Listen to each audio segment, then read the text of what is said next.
Olá, seja muito bem-vindo à aula sobre os 10 mitos do planejamento e controle de manutenção. Meu nome é Jonathan Teles e nessa aula eu vou te mostrar quais são os 10 maiores mitos existentes dentro do setor de planejamento e controle de manutenção que induzem profissionais ao erro, desde profissionais mais experientes até profissionais que são iniciantes nessa área. De onde surgiram esses 10 mitos? Nós somos uma empresa de consultoria onde nós já atendemos mais de 300 empresas com contratos de consultoria, já certificando mais de 6 mil alunos. E para que nós possamos fazer essas consultorias e certificar esses alunos, nós fazemos um pré-diagnóstico antes da implantação do setor de PCM. Esse pré-diagnóstico é composto por centenas de perguntas e as respostas desse diagnóstico nos deu uma informação bem interessante. A maioria dessas empresas e desses alunos acreditam em coisas que são crenças populares. O que é um mito? Mito é uma crença popular que por tanto ser difundida, tanto ser repetida, algumas pessoas acabam encarando como verdade. E dentro do setor de manutenção, isso pode ser fatal. Então, nessa aula, nós vamos ver quais são os 10 principais mitos do setor de planejamento e controle de manutenção. A ideia é, ao final da aula, proporcionar para você uma nova visão do setor de PCM. Algumas alterações pequenas alterações dentro de um plano de manutenção, por exemplo, podem proporcionar resultados gigantescos. E essas alterações só podem ser feitas se a gente tirar algumas vendas dos nossos olhos e parar de enxergar alguns mitos como verdade. Então fica comigo até o final dessa aula, que ao final da aula eu tenho uma surpresa ótima para você. Bom, então aqui estamos com os nossos 10 mitos do planejamento e controle da manutenção. Eu vou falar mito a mito para que nós possamos debater com calma sobre cada mito e explicar com bastante cautela cada item desse para que você não possa se confundir. O primeiro mito é aquele mito que praticamente todo mundo acredita, o plano de manutenção preventiva do fabricante é a melhor saída. Então, se você não sabe, quando nós compramos um equipamento, o fabricante ele é obrigado a nos fornecer um manual desse equipamento. Nesse manual ele tem que conter informações sobre a operação do equipamento e também atividades básicas de manutenção. E lá, aquilo ali que ele nos fornece, nada mais, nada menos do que uma lista de atividades. A gente não pode nem chamar de plano de manutenção. Por que o plano de manutenção do fabricante não é a melhor saída? Primeiro, o plano de manutenção do fabricante, ele não foi construído com base no nosso processo. Ele foi construído com base no equipamento que o fabricante fabricou. Então eu não posso seguir aquele plano cegamente e achar que aquilo é a melhor opção para mim, para manter a confiabilidade e disponibilidade do meu ativo tendo o menor custo possível. Segundo, o plano de manutenção do fabricante tem um interesse comercial enorme por trás daquele plano. Então nós devemos ficar bem atentos quanto a isso que eu vou falar agora. Primeiro, o plano de manutenção do fabricante, ele é focado apenas naquilo que o fabricante conhece. O fabricante é especialista apenas naquele equipamento que ele fabricou, tá? Então ele não conhece o seu processo, tá? Um fabricante de motor elétrico, por exemplo, ele conhece muito bem aquele motor elétrico que ele fabricou, mas ele não conhece o seu processo, a particularidade do seu processo. Um plano de manutenção bem montado, ele leva em consideração todas as variáveis de um processo de produção, tá? Então nós vamos ver isso até o final da aula, que existem diversas peculiaridades que compõem um plano de manutenção. Eu tenho que levar isso em consideração. São diversas variáveis que compõem cálculos, são diversas variáveis de ambiente de instalação de equipamento, criticidade, são diversas questões que o fabricante teria que saber antes de nos propor um plano. Então, para que serve aquele plano que o fabricante nos propõe? Aquele plano, basicamente, ele é para restaurar as configurações, as condições originais do equipamento. Então, o fabricante ele trabalha com a visão de manutenção chamada Good as a New, bom como novo. Mas nós vamos ver que dentre os conceitos de engenharia de confiabilidade, nem sempre good has a new. Nem sempre o novo é bom, porque o nosso processo tem diversas variáveis que impactam na confiabilidade de um equipamento. Então, algumas falhas, para ser mais sincero, a gente vai ver isso mais para o final da aula, apenas 11% das falhas acontecem em relação à idade do equipamento. Ou seja, não importa se eu estou colocando um equipamento novo, 89% das causas de falhas são aleatórias, são oriundas de outras vertentes do processo. Então, o meu plano de manutenção do fabricante se baseia única e exclusivamente visando restaurar as condições originais do equipamento. Tá? Uma outra questão é a seguinte: o plano de manutenção do fabricante ele foi elaborado visando situações genéricas, utilizando informações de vários segmentos. Então, imagina comigo, o fabricante de um determinado tipo de equipamento, né, já utilizei aqui o exemplo de um motor elétrico, de um redutor, por exemplo, de uma bomba centrífuga, ele atende diversos segmentos, diversas áreas, diversas empresas diferentes, e ele não tem como elaborar um plano de manutenção para cada segmento industrial, para cada tipo de empresa. Ele se baseia em opções generalistas, tá? Então, para não falar que ele nem faz uma média da situação, ele se baseia pelo pior cenário possível. Exemplo, vamos imaginar que nós estamos falando aqui de um redutor de velocidades, tá? De um porte consideravelmente grande, onde esse redutor ele tem a opção de estar instalado em uma indústria de mineração, trabalhando em um ambiente agressivo, tá? E ele pode ter uma aplicação em uma indústria farmacêutica, onde o ambiente ele é bem mais controlado em relação a temperaturas, sujidade, índice de poeira em suspensão, tudo isso, contaminação, tudo isso conta muito. Então, é o mesmo redutor, ele tem essas mesmas variáveis. Óbvio que o redutor que está dentro da área de mineração, ele vai sofrer mais com o ambiente. O que o fabricante faz? Ele nivela todas as aplicações por baixo. Então, se eu tenho ali, por exemplo, um óleo lubrificante que ele recomenda eu trocar a cada ano, porque na mineração, por exemplo, contaminaria anualmente, quem trabalha na indústria farmacêutica também vai fazer essa troca de ano em ano, sendo que esse óleo ele poderia durar muito mais. Então, o que a gente tem que olhar? Para o nosso cenário. Dessa forma, nós conseguimos dimensionar o que de fato o meu processo precisa. Tá? Então, quando nós olhamos para dentro do nosso processo para construir um plano de manutenção, eu começo a enxergar quais são as necessidades do meu processo. Lembra que eu falei que tem uma porrada de variáveis que compõem o nosso cálculo para dimensionamento de inspeção, dimensionamento de período de troca de óleo, período de troca de componentes? Então, essas variáveis que vão me dizer qual que é o período ótimo onde eu posso trocar esses componentes. O que é um período ótimo? Basicamente, quando eu troco o componente onde ele tem um risco controlado, o que é o risco controlado?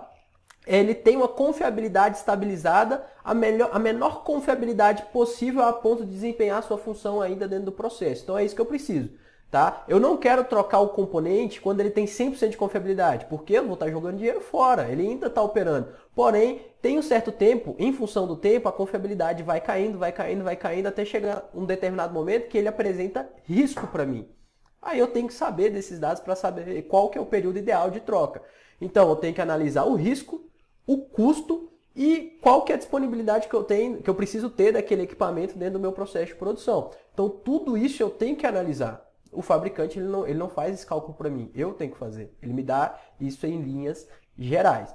Tá? Um outro dado aqui que nós temos que levantar é o seguinte: o plano de manutenção do fabricante ele tem diversos interesses comerciais. Como assim interesses comerciais? O fabricante do equipamento ele tem vários indicadores comerciais para controlar.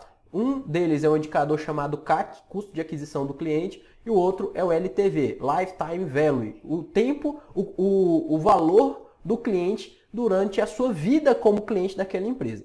Então, uma estratégia comercial do fabricante é fazer o quê? Te vender o equipamento e depois, dentro do plano de manutenção, te propor a venda, né, de peças e componentes desse equipamento para que você continue comprando dele. Assim, o seu Lifetime Value, o seu LTV com ele fica cada vez maior.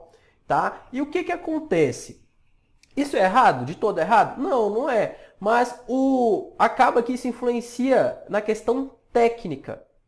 tá? Porque muitas das vezes o fabricante ele te recomenda, por exemplo, uma troca de um determinado componente a cada 6 meses, onde ele fez um dimensionamento pegando ali o pior cenário, não analisou o seu cenário em si, e ele sabe que a cada 6 meses vai entrar um caixa na empresa dele proveniente da compra que você está fazendo para manter o equipamento conforme ele está indicando. Então, como que eu vou saber se realmente aquele componente ele só dura 6 meses, o período ideal de troca dele é 6 meses, ou se o fabricante ele tem interesse comercial? Eu tenho que saber calcular isso. Então, todo esse aparato que a gente está falando, toda essa estrutura, ela é montada dentro de um setor de planejamento e controle de manutenção. Tem que ter recurso técnico, conhecimento técnico suficiente para fazer esse cálculo e bater o olho no plano de manutenção do fabricante e falar, não, isso aqui poderia ser uma frequência de troca maior ou menor. Como eu disse, o fabricante ele não conhece o seu cenário, então ele pega do cenário que ele já trabalhou e nivela todo mundo por baixo. Talvez você possa ter um cenário ainda pior, mais agressivo, onde você precisa ter um período de troca com uma frequência menor e assim por diante. Tá? Então, tem uma frase que marca muito isso, que foi dita por Henry Ford. Ele falou o seguinte: se eu soubesse que era lucrativo, que era tão lucrativo vender peça de reposição, eu entregaria o carro de graça. Então, pega essa frase, dá uma refletida e vê se o seu fabricante ele não tem um interesse comercial também no plano. Porque se ele te vende só o equipamento, ele faz uma única venda. Agora, se ele te vende o equipamento e com uma estrutura para te atender com componentes genuínos, vindos de recomendações de plano de manutenção, ele vai te vender com bastante frequência. Isso vai engordando ali o porquinho dele com base no indicador de LTV que ele tem, tá? Não estou falando que são todos os fabricantes que fazem isso, mas a grande maioria tem essa estratégia comercial e você, como gestor de manutenção, tem que saber identificar se aquele fabricante ele quer te atender de fato tecnicamente ou se ele só está de olho na relação e no interesse comercial que foi desenvolvido ali no momento que você fez a primeira compra daquele equipamento.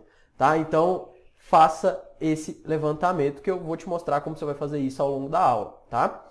Um outro item, né, que nós devemos observar é o seguinte. O manual de fabricante, o manual de operação do equipamento proposto pelo fabricante, ele serve para quê? Para esses 3 itens aí. Primeiro, verificar a homologação de componentes. Segundo, verificar os parâmetros de operação daqueles componentes. E terceiro, verificar os procedimentos de segurança que eu preciso para operar aquele equipamento. Então, eu só preciso desses 3 itens no manual do fabricante. Tá? Primeiro, verificar a homologação dos componentes. Como assim verificar a homologação? A maioria dos fabricantes, eles falam qual que é o componente que você tem que usar no momento de uma substituição. Ah, você precisa usar o rolamento XYZ, marca tal. Alguns indicam marcas. Essas marcas, na maioria das vezes, são parceiras comerciais.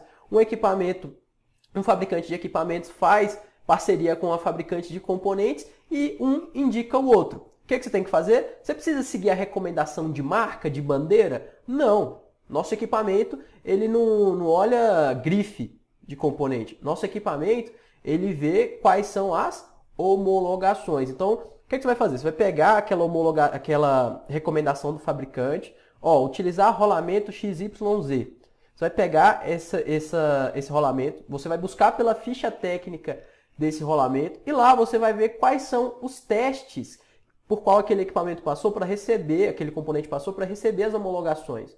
A partir do momento que você já sabe quais são as homologações, pronto. Você está livre para escolher qualquer componente no mercado que tenha homologações iguais ou superiores, né? Capacidades iguais ou superiores de operação naquele momento. Então você é totalmente livre para escolher qual componente você quer aplicar no seu equipamento, salvo em, abrindo um parênteses, em equipamentos que estão em garantia. Equipamento que está em garantia, querendo ou não, você vai ter que se submeter aí por um tempo às especificações do fabricante. Fora isso, você não tem obrigação técnica nenhuma de seguir o que o fabricante recomenda a nível de marca de componentes, mas sim homologações. Tá? Então, um segundo item que você vai olhar são o quê? Os parâmetros de operação. Os parâmetros de operação, basicamente, qual que é a condição operacional que eu tenho que tocar aquele equipamento. Aí sim, você deve escutar muito bem o seu fabricante. Por quê? Ele fez, né, um projeto visando X condições operacionais. E, com base nessas condições operacionais, ele desenhou os parâmetros de operação. Esses parâmetros são, por exemplo, velocidade, temperatura de ambiente que o equipamento tem que estar exposto, tipo de operação, intervalos de operação. Então, tudo isso vai estar lá nos parâmetros de operação. Como o operador deve conduzir aquela operação daquele equipamento, isso sim você tem que seguir. Terceiro ponto, procedimentos de segurança. Tá? Então, todo equipamento tem risco, o fabricante ele vai apontar para você quais são os riscos que aquele equipamento oferece. Tá? Ele tem que fazer isso. Então, lá dentro do seu manual vai ter lá quais são os riscos que aquele equipamento oferece. Isso, sem sombra de dúvidas, você vai ter que seguir. Tá? Então, esse é o primeiro mito. O plano de manutenção do fabricante não é a melhor saída. Muita gente acredita que quando na etapa de construção de um plano de manutenção, basta você dar um Ctrl+C, Ctrl+V no que o fabricante está te falando e ir lá e aplicar dentro do seu processo. Não é assim que funciona. Tá? Na verdade, se você está fazendo só isso, você não está olhando em momento nenhum para o seu processo como um todo.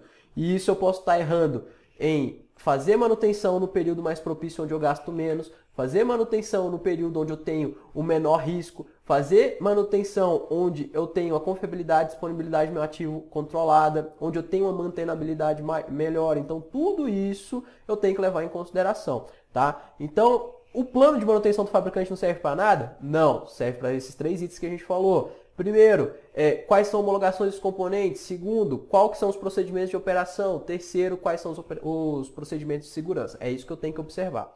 Tá? Segundo mito. Segundo mito, basicamente, a manutenção preventiva hoje, ela é o melhor dos cenários? Então, nós temos 3 tipos de manutenção, né?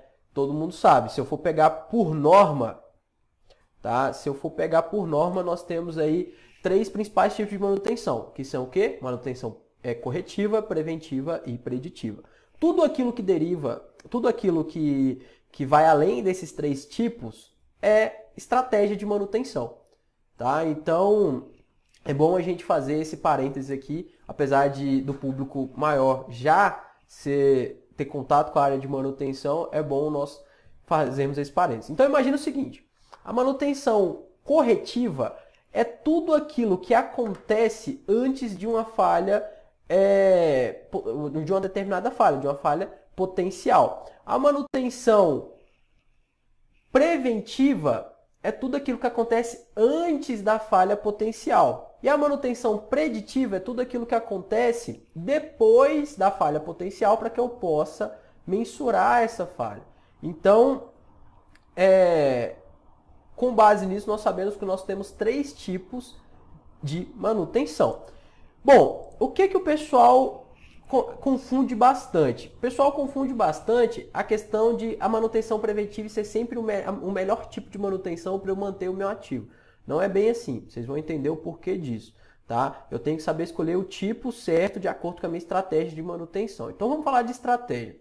A estratégia de manutenção ela é composta por esses 8 itens. Tá? 8 itens não, 7 itens, perdão.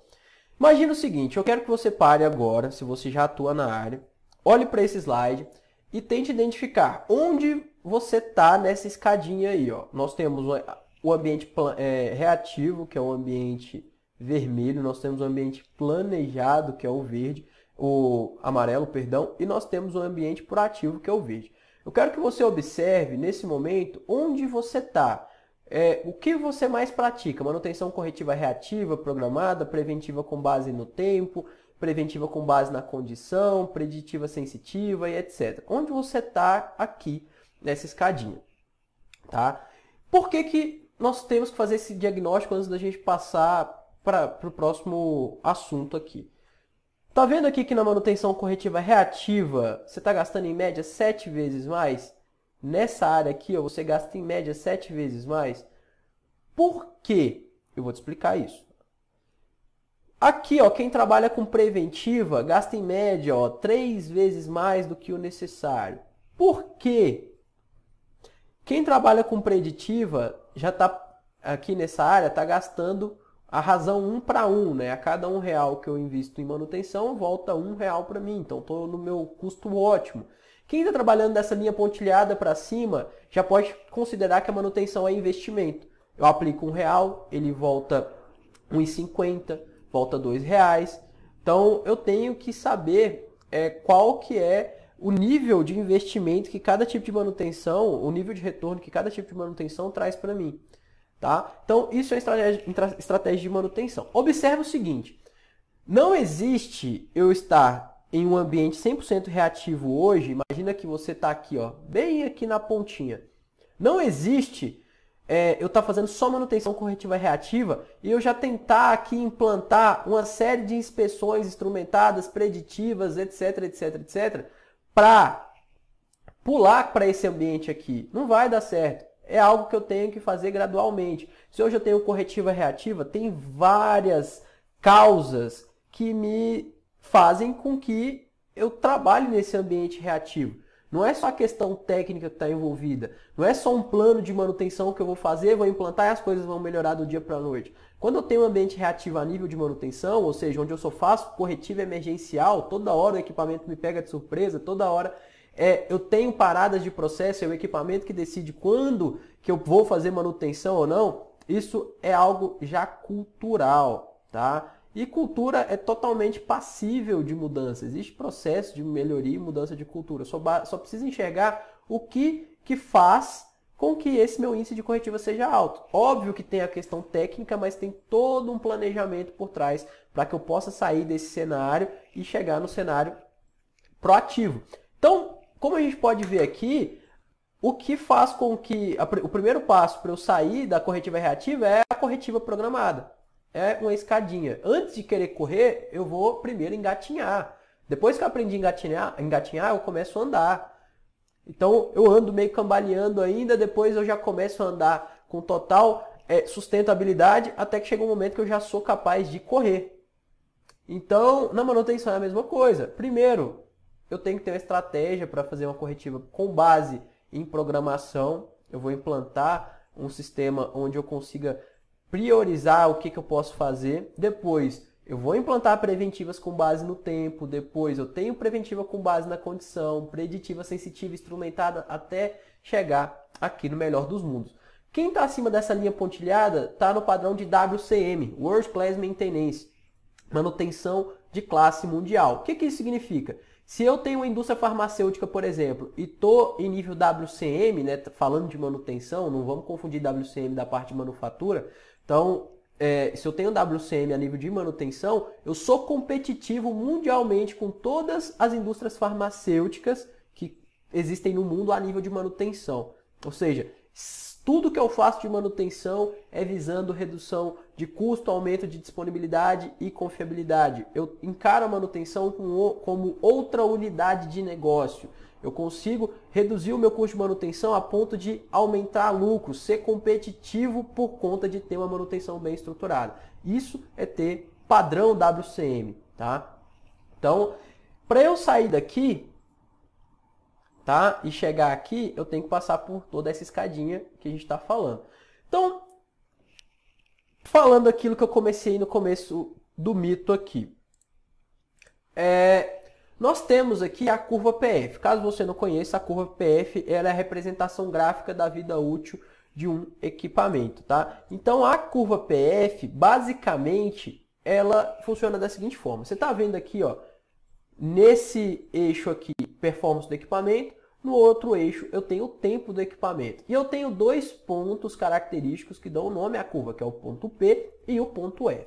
O ponto P é o ponto de falha potencial. O que é uma falha potencial? Uma falha potencial nada mais é do que um sintoma. E um sintoma nada mais é do que falha potencial, ou também chamado de modo de falha. Se você tiver papel e caneta, anota o que eu estou falando. Se você não tiver, pausa o vídeo, busca aí um papel, uma caneta, que o que eu vou falar agora para você é importante, não está no slide. Ó, uma falha potencial, ela é um sintoma. Então coloca aí, falha potencial igual sintoma, que também é igual modo de falha. O que é o modo de falha? Modo de falha é como a falha se apresenta no processo. Então imagina o seguinte, eu tenho um determinado sistema hidráulico.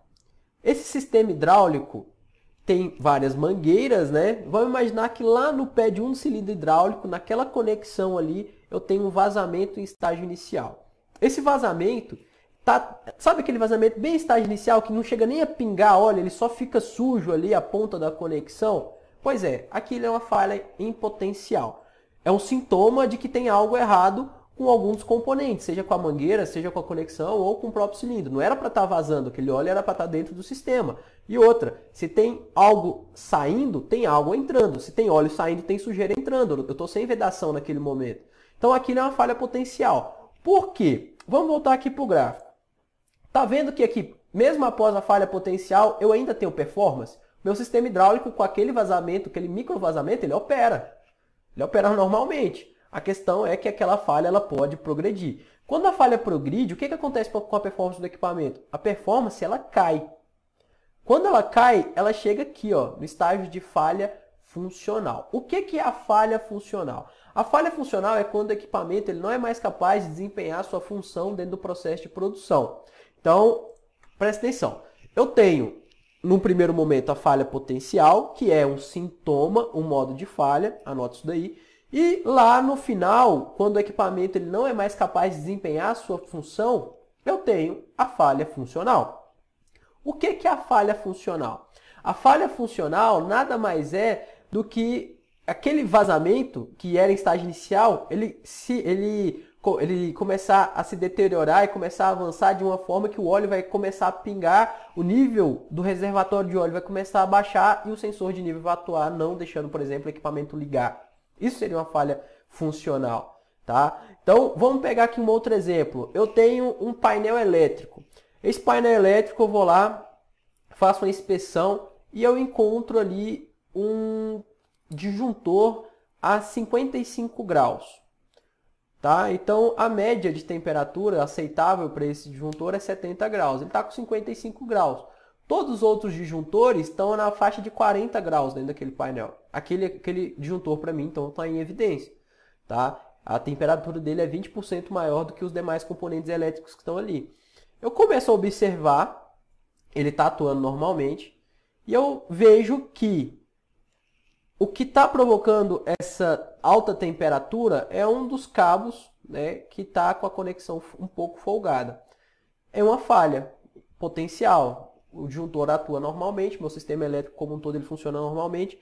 Vai chegar um momento que essa temperatura ou ela vai aumentar de uma certa forma que já vai começar a prejudicar o trabalho do sistema elétrico como um todo, ou só do próprio disjuntor, ou vai chegar um momento que você tem o colapso, que é a falha funcional quando ela acontece de uma hora para outra. Então, tudo se baseia na função requerida do equipamento. Qual que é a função daquela mangueira que nós falamos lá no início?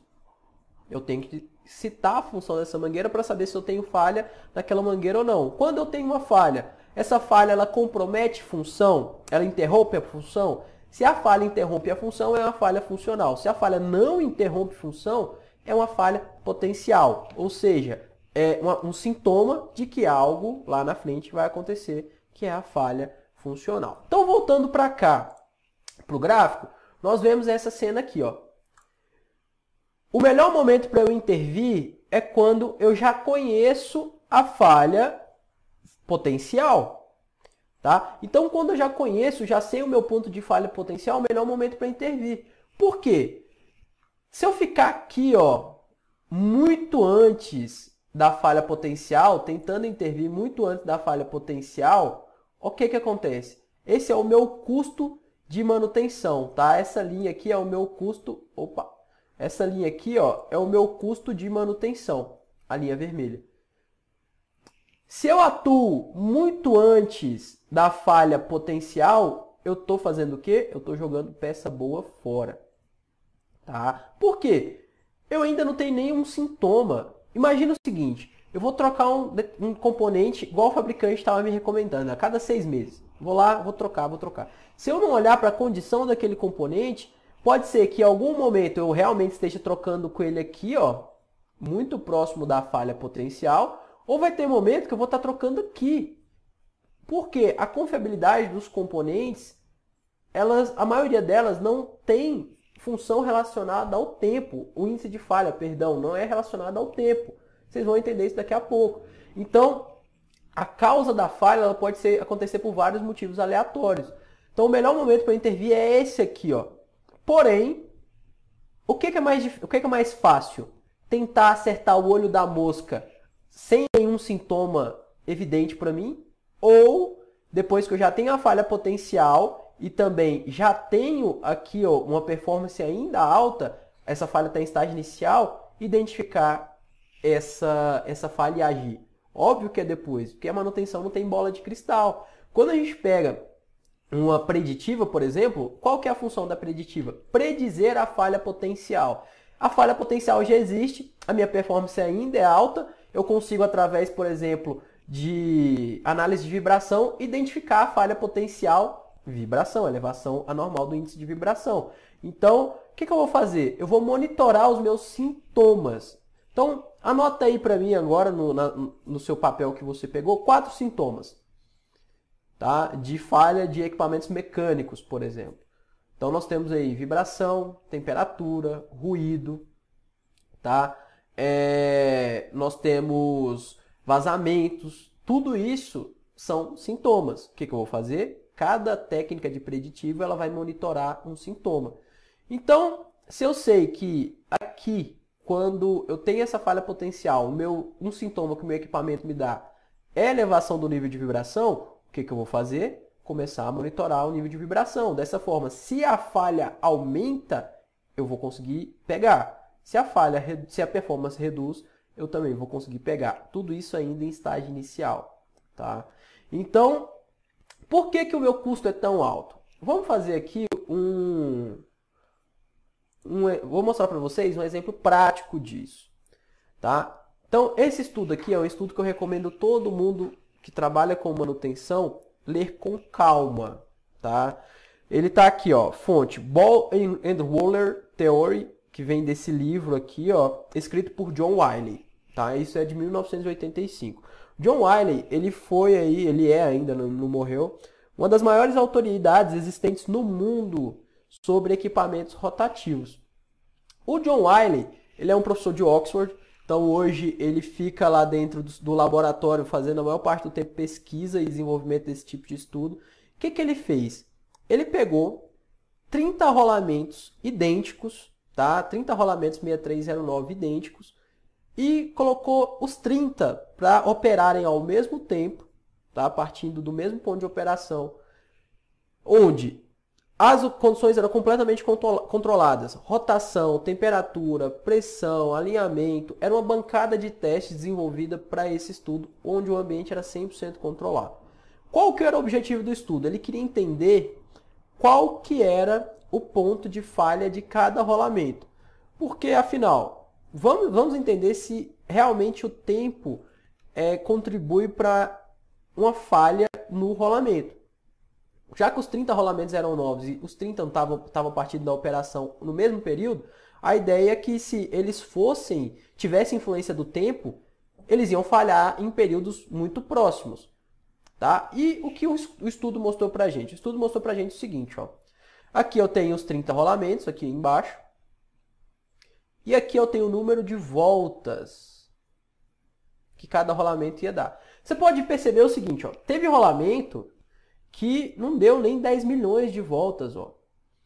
Então o rolamento ele começou a trabalhar e já falhou. Teve rolamento que chegou a 300 milhões de voltas. É uma discrepância gigantesca. É uma discrepância enorme, tá? Então ele começou a perceber o seguinte, percebe a aleatoriedade aqui entre os tempos de falha? O que nós percebemos aqui? Se eu precisasse, essa é uma pergunta para você, se você tivesse essa situação real aí na sua empresa, e você precisasse construir um plano de manutenção, onde você precisasse apontar qual que é o período ótimo de troca de cada rolamento, o que você apontaria? Qual que é o período ótimo de troca de cada rolamento? Eu tenho 30 rolamentos com frequência de troca de falha completamente aleatória e eu preciso definir isso num plano e eu tenho que ser eficiente. Lembrando que ser eficiente é garantir disponibilidade, confiabilidade e um custo baixo. Como você faria isso? Então, algumas pessoas respondem geralmente o seguinte: vamos pegar então aqui o pior cenário, que é o que eu falei que o fabricante do equipamento faz. Ele fala, vamos então pegar aqui o pior cenário. Se de 30, o máximo que operaram aqui, né, foi 10, vamos nivelar todo mundo por baixo e trocar aqui a cada 10 milhões de voltas. Vamos imaginar que esses 10 milhões de voltas seria aí a cada 1000 horas de operação, tá? 10 mil horas de operação, só para a gente ter um dado em horas. Então, vamos trocar todo mundo a cada 10 mil horas? Eu estou sendo eficiente em relação à confiabilidade. Por quê? De 30, eu deixei só um falhar. Os outros 29 falharam. Só um falhou. Os outros 29 ainda continuam operando. Então, a nível de confiabilidade, eu fui eficiente. Mas a nível de custo, eu fui extremamente ineficiente. Por quê? Olha o tanto de rolamento bom que eu joguei no lixo. Eu joguei 29 rolamentos bons em condições operacionais no lixo. Então, como gestor, nesse ponto, eu fracassei. Tá? Como gestor de manutenção pela ótica do custo, eu fracassei. Então, eu tenho que manter um custo ótimo, uma confiabilidade ótima e uma disponibilidade ótima. Algumas pessoas respondem, vamos fazer uma média. A média é o quê? O meio. Eu pego todo mundo ali, vejo qual que é a média, o tempo médio entre falhas de cada um e a gente vai atuar com a média. É certo? Não. Por quê? Olha o tanto de rolamento que falhou dentro da média. Então, se o meio é aqui, olha o tanto de rolamento que falhou. O que eu preciso? Eu consegui salvar 1, 2, 3, 4, 5, 6 rolamentos de 30. Fui completamente ineficiente de novo do ponto de vista de confiabilidade. O que eu tenho que fazer? Tenho que fazer a tal da análise Weibull. O que é a análise Weibull? Eu calcular a probabilidade de falha de cada rolamento desse com base no histórico passado. Então, a análise Weibull ela vai me falar qual que é a probabilidade entre 0 e 1, né, entre 0 e 100% desse item falhar dentro de um espaço de tempo, considerando o histórico de falhas já pré-apontado. Então, de posse disso, eu sei qual que é o risco que eu tenho. A análise Weibull ela não é feita com base em média, ela é feita com base em cálculo probabilístico. Tá? E para eu poder fazer essa análise Weibull, além do tempo para a falha de cada equipamento, repare que eu usei o termo tempo para a falha, tá? MTTF, Mean Time to Fail, não falei de MTBF. Tá? Então você vai pegar o tempo médio para falha de cada componente e depois você vai traçar a sua curva de probabilidade de falha. Então imagina o seguinte, tá fora do tema, o que eu vou mostrar agora, mas eu acho que vocês merecem ver, pelo menos, como que é uma análise Weibull, tá? Só ver o exemplo, eu não vou ensinar como é que faz porque ele está fora do tema, mas eu vou mostrar para vocês qual que é a curva que vocês têm que aplicar. E para isso, eu já percebo que eu sou muito mais eficiente monitorando quando que o equipamento, após a falha potencial já ter aparecido, eu sou muito mais eficiente monitorando o avanço dessa falha potencial antes dela chegar na falha funcional do que ficar tentando acertar qual que é a probabilidade dessa falha acontecer. Então, voltando aqui na curva, no estudo, eu tenho essa aleatoriedade, então eu sou muito mais eficiente, depois que essa falha potencial já apareceu para mim, monitorar ela e ver qual que é a causa dessa falha potencial e sanar a falha potencial antes dela chegar aqui na falha funcional, porque isso tudo que aconteceu foram falhas funcionais, foi quando os rolamentos aqui eles deixaram de cumprir sua função. Então, é muito mais vantajoso e barato para mim identificar o porquê daquele sintoma e sanar a causa daquele sintoma. Exemplo, eu tenho lá um determinado conjunto de um motor elétrico e uma bomba. Eu percebo uma alta vibração ali. Vou lá com uma preditiva, A preditiva tem a função de me predizer a falha, em qual estágio ela está, qual que é a causa daquela falha. E eu percebo que aquele alto índice de vibração é proveniente basicamente de um desalinhamento. Então eu vou parar o equipamento ali por 1 a 2 horas, fazer um alinhamento a laser, a hora que eu volto ele à operação, ele já está com um nível de vibração baixo. Outro exemplo também que nós podemos citar... é o seguinte. Imagina o seguinte, eu fui lá, esse mesmo motor elétrico e essa bomba. O meu sintoma era ainda uma vibração elevada. Quando eu pego o espectro de vibração, eu analiso e vejo que eu tenho deficiência de lubrificação. O que custa mais barato será o parar o equipamento aí por 4, 5 horas e fazer a troca do rolamento, ou ir lá e aplicar 30, 40, 50 gramas de graxa para que essa vibração ela diminui até no nível aceitável. Entendeu? Porque o custo de uma preventiva ele é 3 vezes mais alto. Porque primeiro eu tenho que planejar isso. Eu tenho lucro cessante planejado. O que é o lucro cessante planejado? É quando o equipamento ele não é mais capaz, ele deixa de operar e produzir aquilo que traz lucro para a empresa. Se eu preciso parar essa bomba que eu estou falando para uma manutenção preventiva, vamos imaginar que só tenha ela na empresa, ela está deixando de cumprir sua função e abastecer a empresa e gerar valor para a empresa. Então, eu tenho lucro cessante? Tem, porém é planejado. Eu sei quanto tempo eu vou ficar parado para aquela manutenção. A preditiva eu não preciso disso. Eu tenho que estar com o equipamento operando para poder medir. Então, ele está lá produzindo. Eu não vou parar ele em momento algum para fazer a preditiva. Claro, se eu encontrar alguma falha que eu preciso corrigir, aí sim eu vou parar depois para corrigir. Mas esse tempo é menor. Além disso, eu preciso de um time maior para manter uma estrutura de preventiva. Eu tenho que ter um time maior porque meu plano de manutenção ele vai estar lá rodando e eu preciso desse time para fazer acontecer a manutenção. Tá? Um outro ponto também é a questão das peças de reposição, que a gente acabou de ver. Eu tenho que ter um estoque mínimo de peças de reposição para atender minha preventiva e eu sei que essas peças, elas não falham em função do tempo, elas têm causas aleatórias. Então, no meu plano, se eu definir previamente um intervalo fixo de troca dessas peças, na maioria das vezes a gente já viu que nós vamos ser eficientes. Ah, mas e se eu quiser trocar de acordo com o tempo, sem uma preditiva? Aí nós vamos fazer a análise Weibull, que é o que eu vou mostrar para vocês agora. Tá? A análise Weibull, basicamente... ela foi descoberta aí por um físico chamado William Weibull, que ele estudou a dinâmica das falhas de itens cerâmicos, metálicos, no período do pós-guerra, para entender como que esses materiais se deterioravam. Então a gente consegue aplicar isso em qualquer ambiente. Ó, o que eu preciso fazer é isso daqui, ó. Eu preciso traçar a curva de falha do componente e a curva de confiabilidade. E depois eu vou pegar aqui o custo de manutenção e entender o seguinte. Qual que é... Opa! Aqui, ó, tem aqui o custo de manutenção.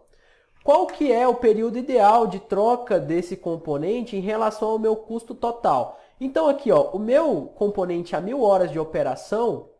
Tem aqui, ó. O que acontece a 1000 horas de operação?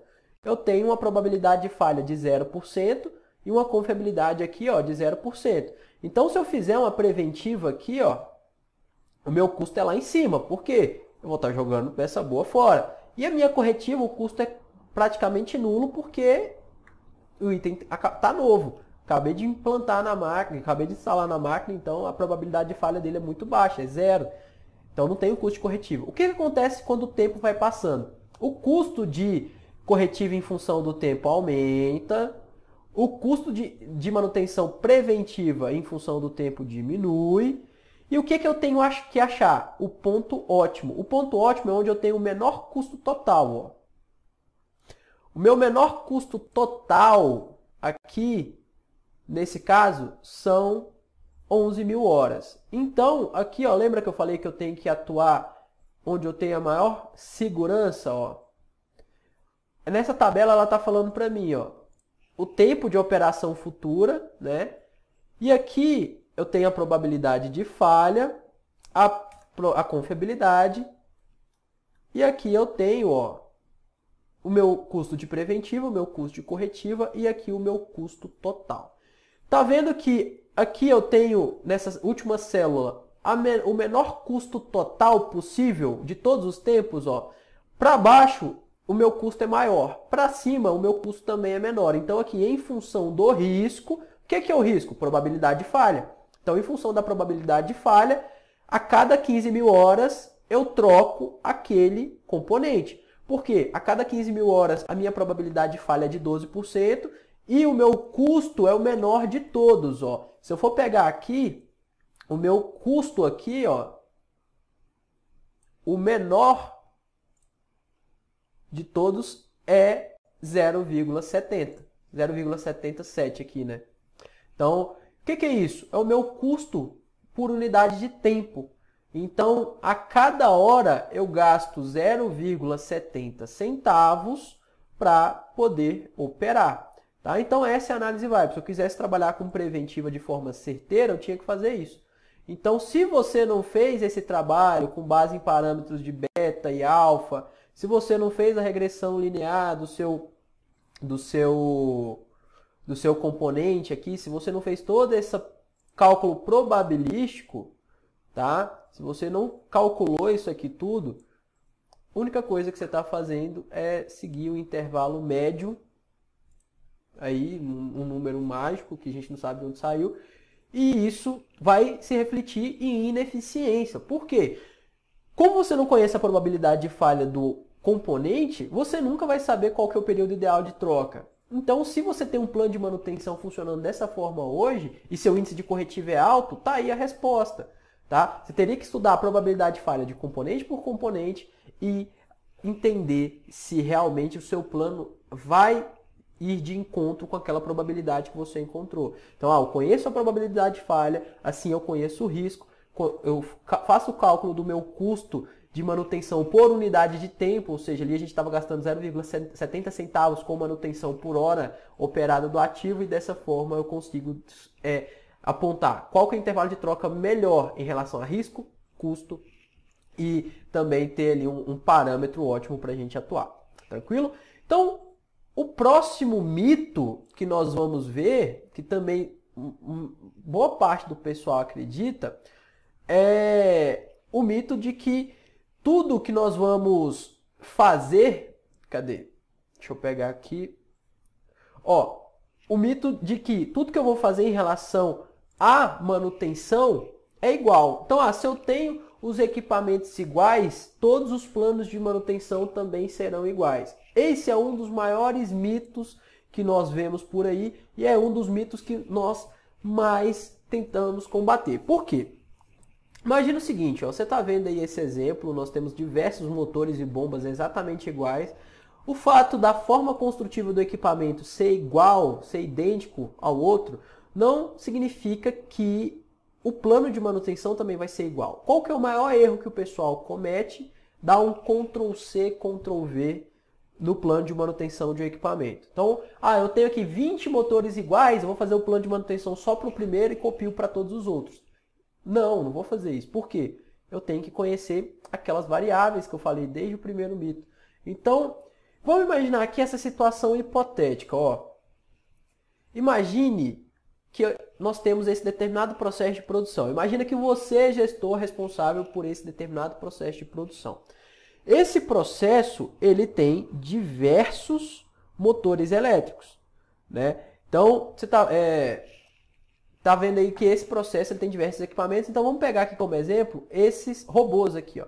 Vamos imaginar que todos esses robôs aqui eles são exatamente idênticos. Eu vou criar o plano de manutenção para cada robô desse. Então, aqui eu tenho várias situações que vão fazer com que esses robôs eles tenham atividades de manutenção diferentes. Primeiro, eu tenho aqui equipamentos iguais com criticidades diferentes. Tá? Então, eu tenho... Vamos imaginar que esse equipamento aqui ele seja um equipamento de criticidade A. Tá? Esse equipamento aqui, esses dois aqui, eles sejam criticidade B. Por quê? Vamos imaginar que o 3 ele é reserva do 2 e o 1 é um equipamento que desenvolve uma única função no processo, ele não tem reserva. Se eu tenho equipamentos com criticidades diferentes, obrigatoriamente a minha estratégia de manutenção ela vai ser diferente. Por quê? O equipamento mais crítico, eu direciono uma quantidade maior de recursos de tempo, investimento e pessoas para poder atuar, e os equipamentos menos críticos eu vou atuar de uma forma mais branda. Por quê? Eu posso tolerar um risco maior no equipamento menos crítico. O equipamento mais crítico é aquele equipamento que eu não quero que falhe em hipótese alguma. Tá? Então, só isso daqui já contribuiria para ter uma frequência de inspeção maior, para eu poder ter mais atividades de manutenção, inspeções, por exemplo, tá? Ter um recurso de monitoramento maior nesse equipamento do que nesses dois, e tudo isso vai contribuir para que a estratégia de manutenção seja completamente diferente. Um outro exemplo, vamos imaginar que eu tenho aqui ó, o robô número 4 e o robô número 5. São equipamentos iguais que operam em ambientes diferentes. Como assim ambientes diferentes? Vamos imaginar que esse equipamento azul aqui que você está vendo seja um forno e a temperatura aqui seja mais alta, seja mais elevada. Nesse momento, eu tenho aqui ó, condições operacionais diferentes que exigem frequências de manutenções diferentes. Exemplo, um plano de lubrificação para esse equipamento aqui, as atividades iam acontecer com a frequência bem maior, ou seja, o intervalo entre atividades mais curto, bem aqui por conta da temperatura elevada desse equipamento. O lubrificante ele ia degradar mais rápido, ia acontecer uma série de situações, pela alta temperatura eu ia ter que ter uma estratégia de manutenção diferente. Então, se eu dou um Ctrl+C, Ctrl+V desses equipamentos, já teria errado. Um outro ponto é o seguinte, ó. Eu tenho equipamentos 6, 7, 8, 9 e 10. São equipamentos iguais com mantenabilidades, ou manutenabilidades, também é correto dizer, diferentes. O que é isso? Mantenabilidade diferente é, basicamente, a facilidade ou a dificuldade que eu tenho para fazer manutenção naquele item. Imagine o seguinte, o equipamento 7, para eu poder fazer manutenção, eu tenho que parar o equipamento 6 e o 8. Porque imagina, o mecânico aqui atuando e esses dois equipamentos ligados, o 6 e o 8. Eu não teria como, eu poderia machucar, é um risco à segurança. Agora vamos imaginar que o equipamento 9 e 10, eu consigo fazer manutenção no equipamento 9 ou no equipamento 10, parando apenas esse equipamento. Então o 10 aqui ó, ele não iria influenciar no meu processo. Eu poderia fazer aqui a manutenção no equipamento 9, equipamento 10 lá operando e o mecânico aqui ele teria fácil acesso. Um outro ponto é o seguinte, equipamentos iguais que operam em cargas horárias diferentes. Então, imagina que o equipamento 12 opere 24 horas por dia e o equipamento 11 ele opere apenas quando alguma peça aqui ó, passa com algum problema de qualidade. Então, ele fica ali meio que de stand-by. Tá? Imagina que o equipamento 12 pega as peças que vêm dessa esteira aqui e coloca nessa caixa. Se tem alguma peça com problema, ele não pega. Aí o equipamento 11 pega essas peças e coloca na caixa.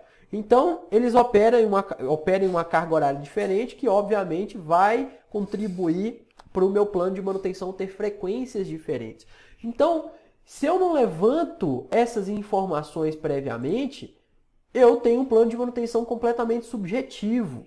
Tá? Eu tenho um plano de manutenção com muito pouca assertividade. E o que acontece? Se eu tenho um plano de manutenção subjetivo, os meus resultados eles também serão completamente subjetivos. Então, o que eu tenho que fazer para construir um plano de manutenção onde eu consiga atuar de forma que eu enxergue todas essas situações? Eu vou ter que fazer um estudo chamado de FIMEA. O que é o FIMEA? FIMEA é a análise dos modos e efeitos de falha. Então, eu vou compartilhar aqui a tela para a gente entender. Esse estudo, análise dos modos e efeitos de falha, você tem que fazer para poder construir o seu plano. Se você não tem um FIMEA pronto, você tem um plano de manutenção, mas não fez o FIMEA, você tem um plano de manutenção completamente subjetivo. Você não conhece o seu processo, você não conhece os riscos do seu processo, você não conhece as situações atípicas do seu processo. O que você tem que fazer? Construir o FIMEA para poder atuar. Então, nesse caso aqui, o que nós vamos fazer? O FIMEA, ele consiste na análise dos modos e efeitos de falha. Então, toda falha, por obrigação, ela tem um modo de falha, que você já sabe o que é. Modo de falha é um sintoma. E você também tem um efeito de falha. Então, o modo de falha é o sintoma, efeito de falha é a consequência. Eu quero fazer o estudo do modo de falha, ou seja, como que essa falha aparece para mim e quais são as consequências que ela me traz para o processo. Quando eu faço esse estudo, tá? Quando eu faço esse estudo, eu enxergo de fato o que acontece no meu processo. Então, vamos imaginar o seguinte, ó. Eu ia pegar aquele processo e fazer a seguinte pergunta. Como que esse processo pode falhar? Ah, ele pode falhar se esse robô aqui falhar. Então, como que o robô pode falhar? Ó, o robô tem uma caixa de engrenagens que ela pode falhar. Como que essa caixa de engrenagens ela pode falhar? Ó, essa caixa tem um rolamento dentre os seus componentes e se ele falhar, a caixa de engrenagens vai falhar. Então, como que o rolamento pode falhar? Ele vai falhar por falta de lubrificação. Como que essa falta de lubrificação impacta na caixa de engrenagens? Ó, a caixa de engrenagens vai travar. Travando a caixa de engrenagens, o robô vai deixar de fazer os movimentos rotativos e as caixas do processo não serão embaladas e o processo vai parar. Legal, o que eu tenho que fazer para que isso não aconteça? Ó, relubrificar os rolamentos a cada 400 horas com graxa à base de polialfa-olefina grau 2.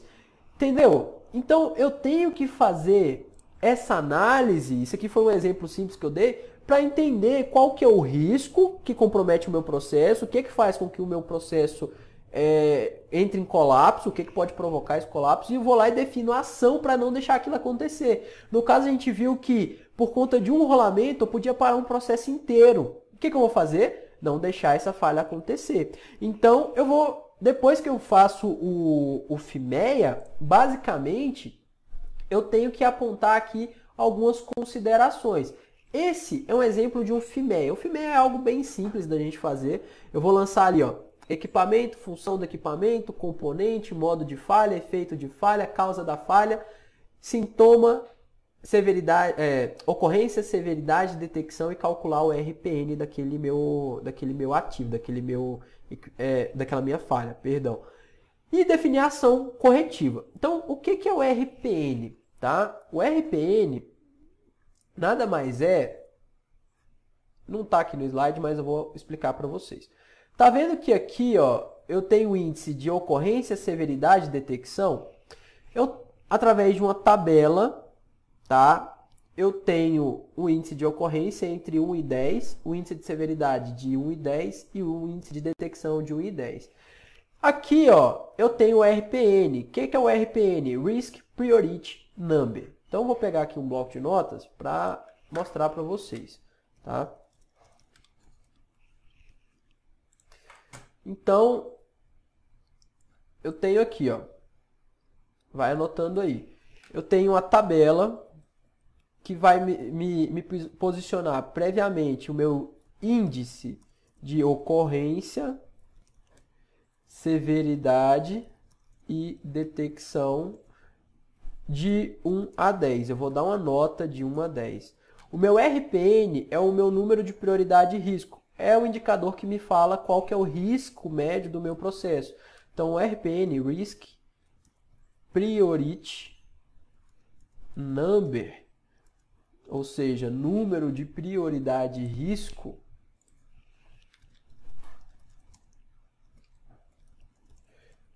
ele é calculado multiplicando o índice de ocorrência, severidade e detecção.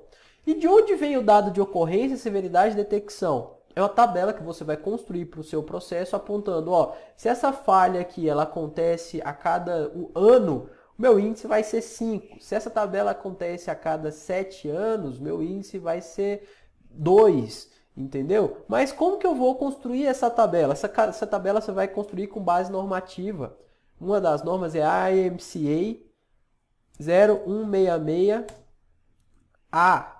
Tá? Então essa é uma norma militar. Se você jogar no Google aí, você vai conseguir baixar a norma. É uma norma gratuita.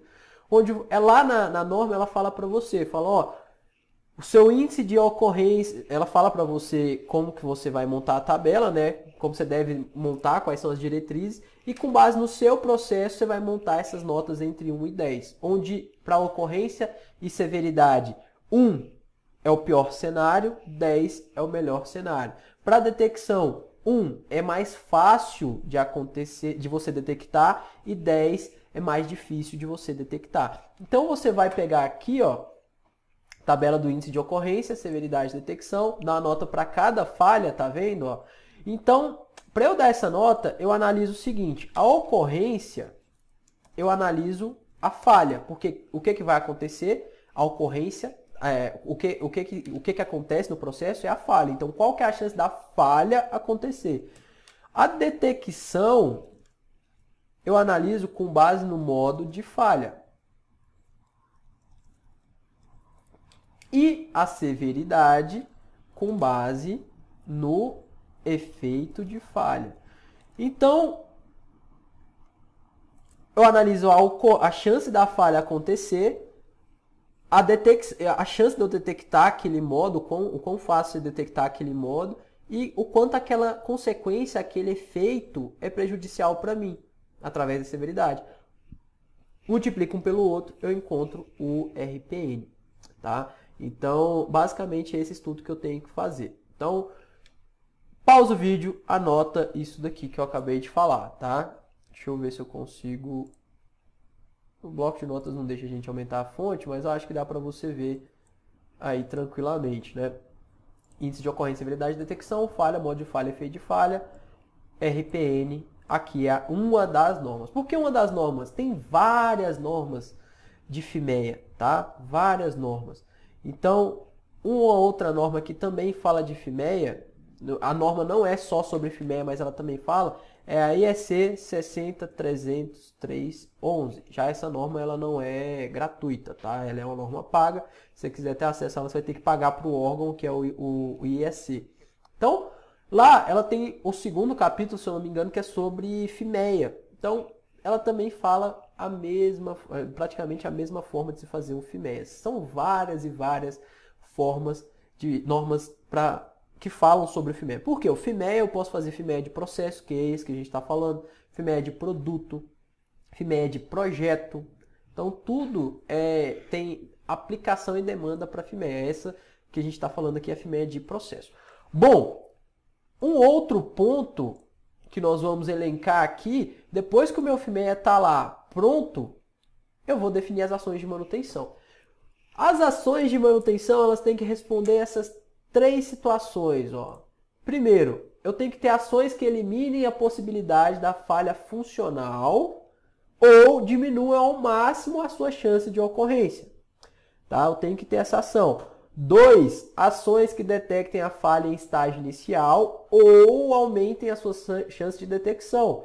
3, ações que diminuam o impacto no processo caso a falha ocorra. Então, o meu plano de manutenção tem que ter ações nessas três categorias. O que eu quero que você faça? Pegue isso, se for o caso, até tira um print dessa tela. Quando você chegar na sua empresa para trabalhar amanhã, dá uma olhada no seu plano, vê se ele está cobrindo essas três áreas. A ocorrência da falha, né, ações que eliminem ou reduzam a possibilidade de ocorrência da falha. 2, a detecção da falha, ações que ajudem a manter a chance de detecção da falha alta, ou seja, se a falha acontecer ainda em estágio inicial, lá na falha potencial eu vou conseguir encontrar. E 3, ações que diminuam o impacto da falha no processo, atuando ali na severidade. O seu plano de manutenção tem que cobrir essas três áreas. Se não está cobrindo, você está com um plano de manutenção subjetivo. Tá? Então você vai ter que refazer todo esse seu plano de manutenção para ter assertividade. Então, aqui ó, vamos passar para o quarto mito, tá? Só relembrando o que nós estávamos falando. Nós já falando do primeiro mito, que é basicamente o quanto que nós acreditamos que o plano de manutenção do fabricante é a melhor saída. 2, o ponto onde nós falamos que a preventiva é o melhor dos cenários, mas não é. 3, o ponto onde eu falo que nós temos que conhecer o nosso processo, nós não podemos copiar e colar plano de manutenção, ou seja, se os planos de manutenção dos meus equipamentos são iguais, não obrigatoriamente, se os nossos equipamentos são iguais, não obrigatoriamente o nosso plano de manutenção será igual também. O mito 4 é o seguinte, tá? Basicamente, quem trabalha com PCM deve passar 100% do tempo em escritório? Claro que não, tá? Esse é o maior erro que a gente vê hoje dentro da área de planejamento e controle de manutenção. É o erro do extremo. Ou o profissional passa 100% do tempo dele dentro de sala, ou o profissional passa 100% do tempo dele em campo. Tá errado, todo extremo é errado. Eu tenho que ter um período onde eu consiga, de fato, executar a tarefa gerencial dentro da sala, dentro de escritório, e eu tenho que ter o meu período de campo, que é lá onde as coisas acontecem, é lá onde está a informação. Eu tenho que ter essa interação com o chão de fábrica. Senão, você, aquele gestor de manutenção de PowerPoint. Sabe, aquele gestor de manutenção que conhece bem a teoria, mas não sabe como que as coisas acontecem dentro da própria empresa, a dinâmica dos acontecimentos, a dinâmica das falhas, a dinâmica do serviço. Então eu tenho que ter uma estrutura para eu poder trabalhar. O que que a gente indica? O que que nós, em GTLs, indicamos? Primeiro, pratique o Gemba / Genbutsu. Se você não conhece, Gemba, ambos os termos são de filosofias japonesas. Então, em resumo, o Gemba seria ir onde as coisas acontecem. Em uma fábrica, as coisas acontecem lá no chão de fábrica.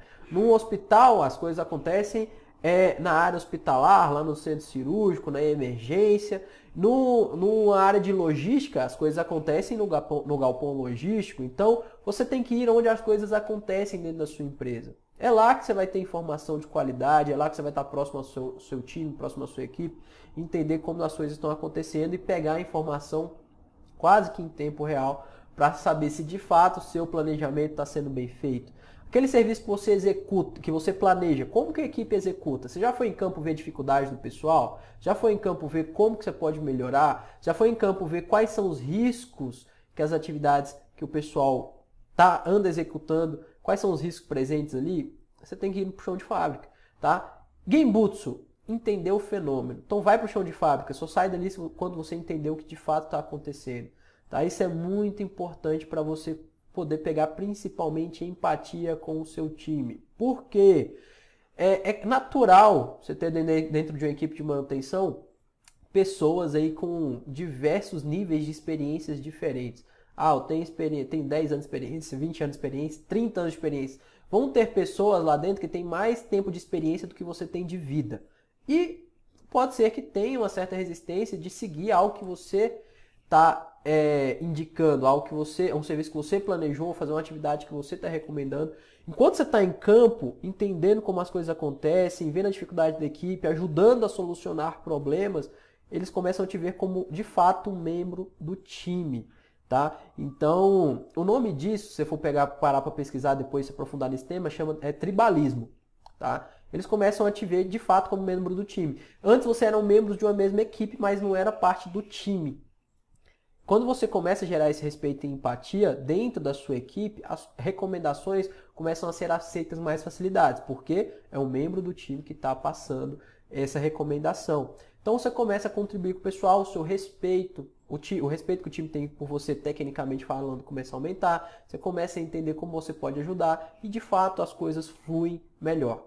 Tá? E qual que é o tempo que você tem que passar em campo? Como eu falei, a gente recomenda 30% em campo, 70% atividade gerencial. Tá? 30% entendendo durante o dia, tá? Como que as coisas acontecem, contribuindo para os problemas de chão de fábrica, e 70% em atividade gerencial. Hoje eu não consigo. Hoje eu tenho, se essa for a situação, né?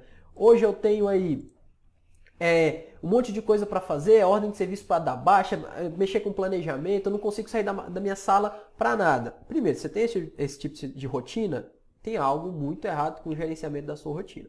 Então, o que você tem que fazer? Você não precisa começar a fazer 30% amanhã. Você pode começar a fazer 5 minutos amanhã.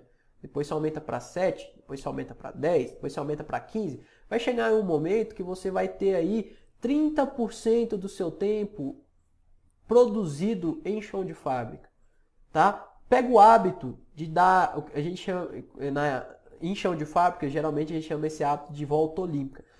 Chega, antes de ir para sua sala, dá uma volta olímpica na planta inteira, dependendo do tamanho da sua planta, no seu setor pelo menos, ali, vê como estão as coisas, como foi o dia anterior, quais são os equipamentos que estão ali previstos para passar por uma preventiva, qual foi o equipamento que falhou, vai lá, dá uma volta inteira, é o que a gente chama também de gamble walking. Passa na planta, chega, você não vai gastar 5 ou 10 minutos para fazer isso, tá? Chega na sua sala já sabendo como que estão as coisas. Depois, antes do almoço ou depois do almoço, vai criando esse hábito, vai indo em campo, vai ajudando a equipe.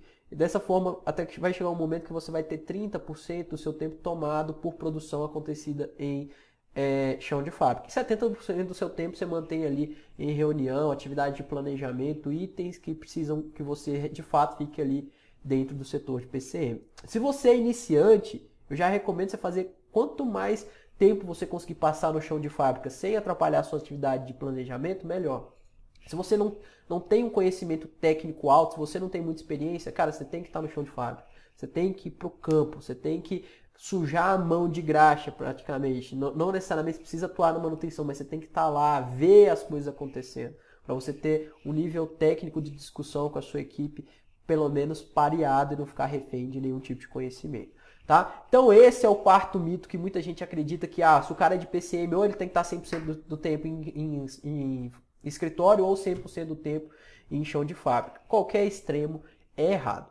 Tá? O próximo mito aqui que nós temos, basicamente profissional de PCM ele deve ser multifuncional?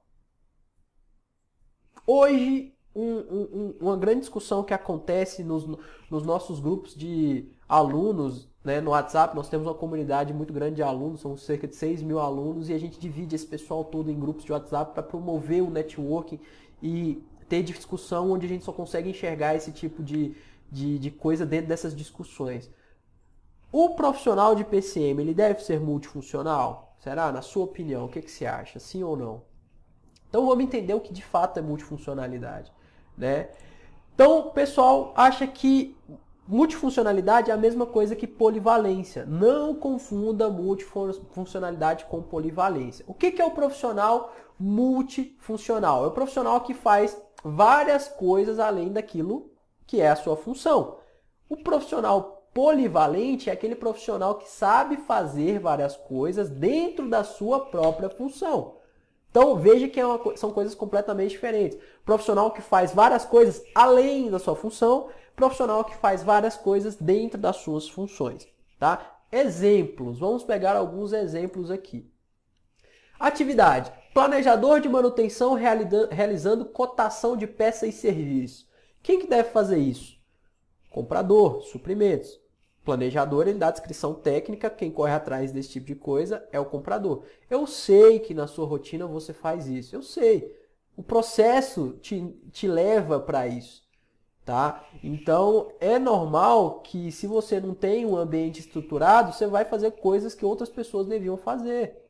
Então, isso é um sinal claro que se você trabalha dentro de estudo de planejamento e controle de manutenção e esse tipo de coisa acontece com frequência, óbvio que uma vez ou outra não vai matar ninguém, né? Mas se isso é frequente, é sinal claro que seu PCM foi implantado sem política, sem processo, foi implantado de uma forma errada. E você tem que corrigir isso, tá? Ou o responsável pelo PCM tem que corrigir isso. Então você faz isso, eu sei, é natural, mas saiba que a causa do problema é o erro na delegação das tarefas e escrever uma política de quem faz o quê. Ponto. Tá? Então, você fazer isso, você está sendo polivalente ou multifuncional? O planejador de manutenção cotando serviço, negociando prazo, preço, lá na emergência, preciso locar um guindaste, por exemplo, e você vai lá, vê quanto tempo você precisa, pega o preço, só passa para o comprador fechar a ordem de compra. Você está sendo polivalente ou multifuncional? Está sendo multifuncional. Você faz tanto função de planejador quanto função de comprador, tá? Não significa que um profissional multifuncional é um profissional mais eficiente, tá? Não significa isso.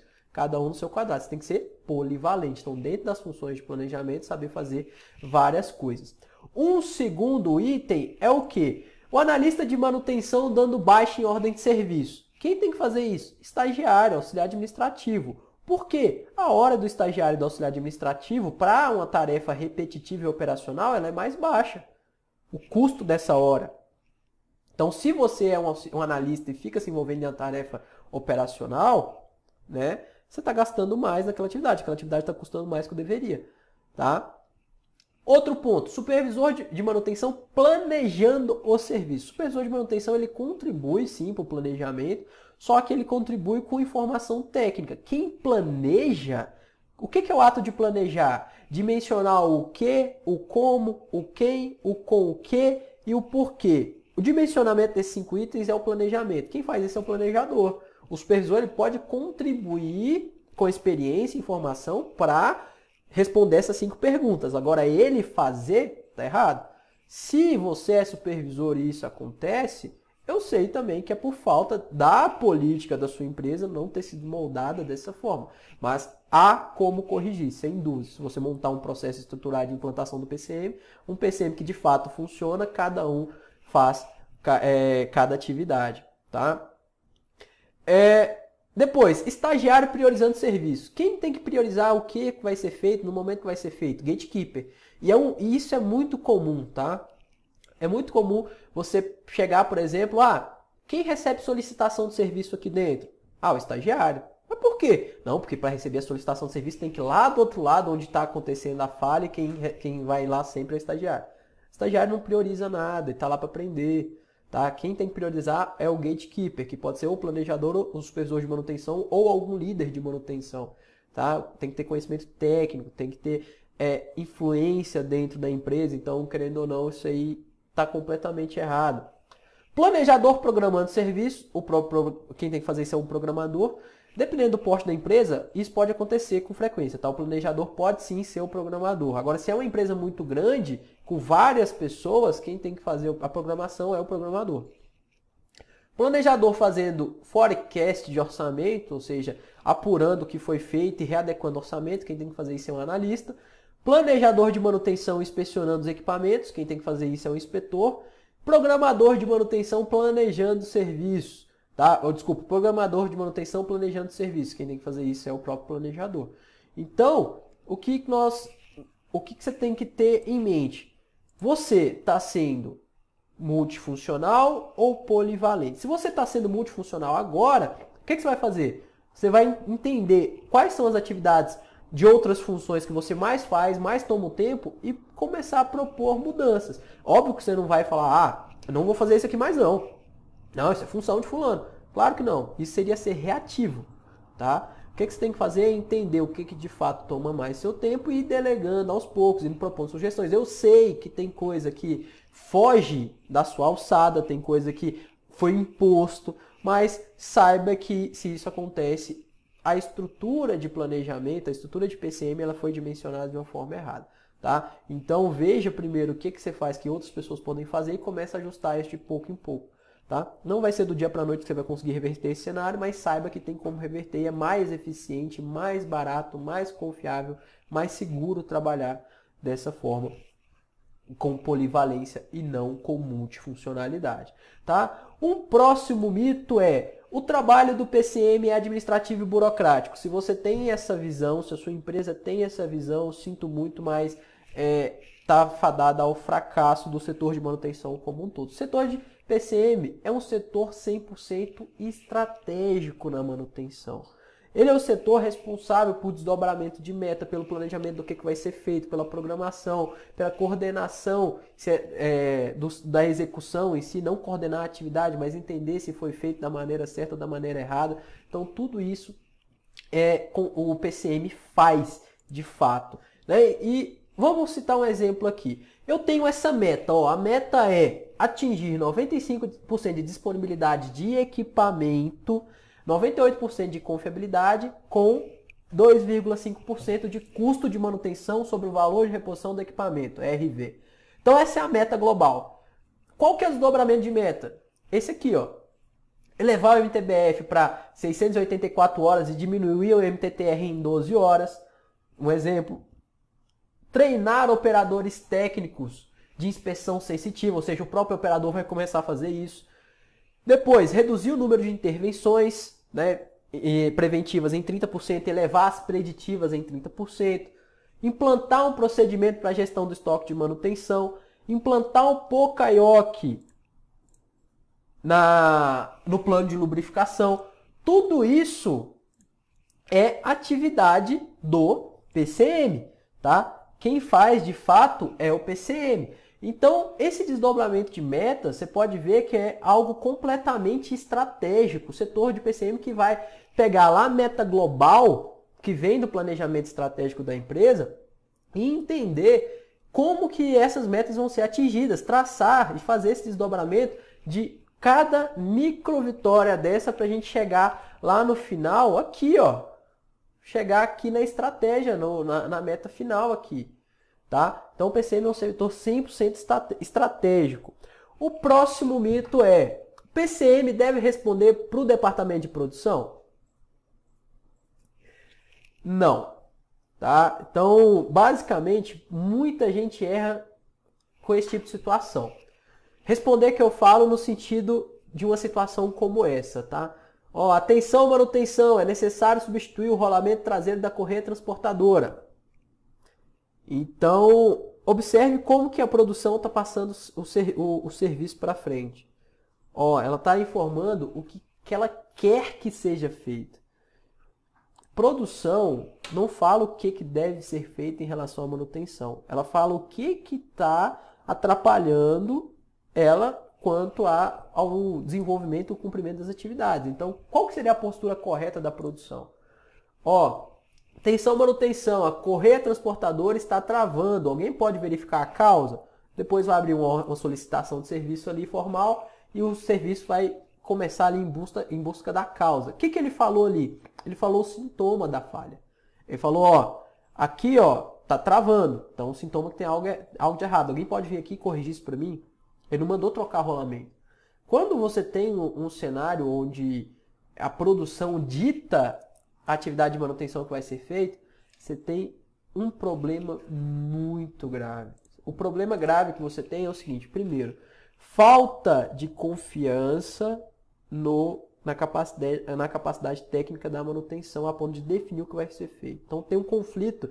A produção acha que tem o mesmo nível técnico em relação à manutenção a ponto de falar o que deve ser feito.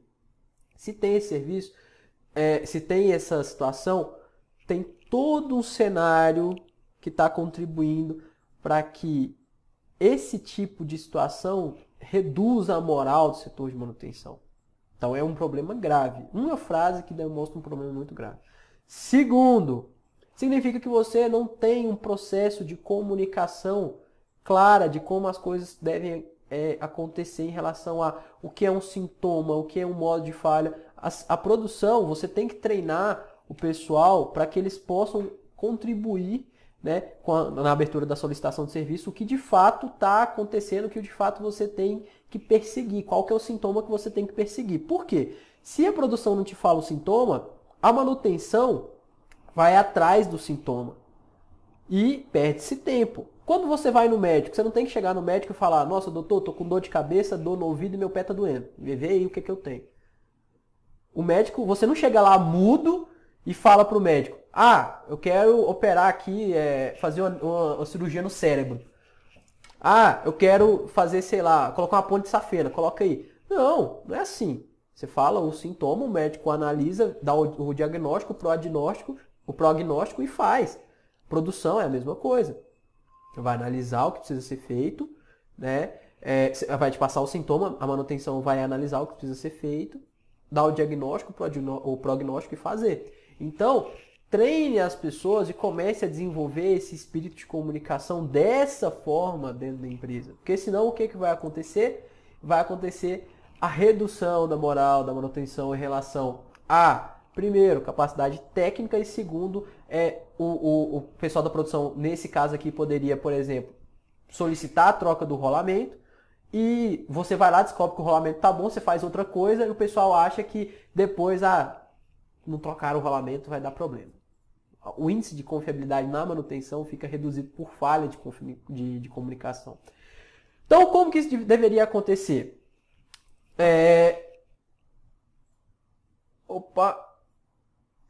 Dessa forma aqui, ó. falando do sintoma, tá? Então, o próximo mito é: o trabalho do PCM se resume a um software de gestão da manutenção. Esse é sem sombra de dúvidas, um dos mais discutidos. PCM não deve ser refém de nenhuma ferramenta específica, tá? Você não pode ser refém de um sistema. Se hoje tudo que você faz está dentro de um sistema, você não tem um PCM implantado, você tem um sistema instalado aí. Se você perder o sistema, basicamente todo o seu trabalho vai por água abaixo. Dentro dos nossos cursos, nós ensinamos 35 passos divididos em 6 etapas para a implantação do PCM. Em momento algum a gente fala de software. Por quê? Software é cereja do bolo, software é ferramenta. Tá? Então, imagina a seguinte situação. Antes de um mecânico saber o que tem que ter dentro da caixa de ferramentas dele, ele tem que saber para que serve cada ferramenta e saber escolher suas ferramentas. Mesma coisa com o PCM.